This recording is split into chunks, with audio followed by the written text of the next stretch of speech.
Okay, so let's go to slide 33, and let's take these one at a time. All right.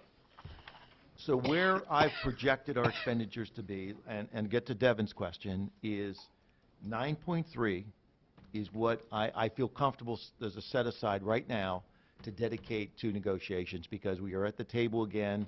We have a minimum agreement, but we're hope to address salary schedules as that becomes the major concern. Is there anybody who wants to comment or talk about the board's commitment to that line item? I just want to make sure that we are committed to that all the way, and that's what we do.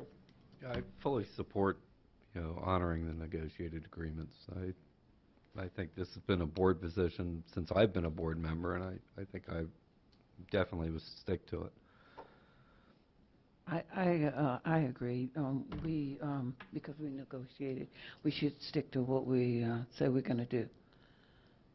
I agree wholeheartedly with that. The only question I have is how and does, I guess, the Evergreen Solutions study have any impact on that? I guess I'm not understanding. I feel like that's a major unknown at the moment that might It doesn't impact have any effect on the total amount.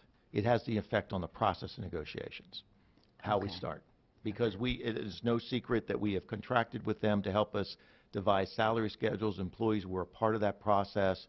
And it actually at the December meeting, we'll be talking about the recommendations from the Evergreen, which I will make recommendations to the board of how that starts. But it doesn't affect the total amount.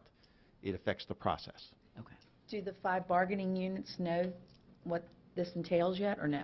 The leadership does, Okay. because All right. they were part of the stakeholder group. Okay. No one has seen it yet. Okay.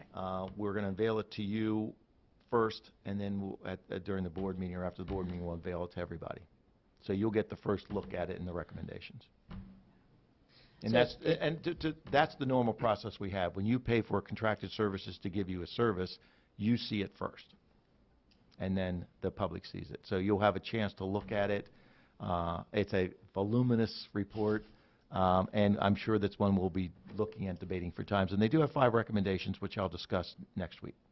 Yeah, because I hounded everyone because I wanted it for the CEC, Right. because I thought that would be really useful. But I feel a little better that we might be able to use it for something else then.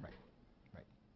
So this is the number for the 2018 negotiated agreements. What about for 19? Do we have a feel for what that number is? No, because it's really going to depend on what the 18 agreement is what the delta is, and also in the number of employees. There's a lot of factors going, but I will tell you is the base agreement is the same, is to provide a comprehensive base, and what we agreed to as a minimum floor is that any configuration would be the equivalent dollars to a step in 2%.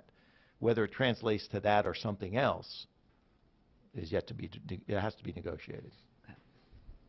Of course, this is still my #1 priority, is funding our negotiated agreements. Okay, so that's good. Now,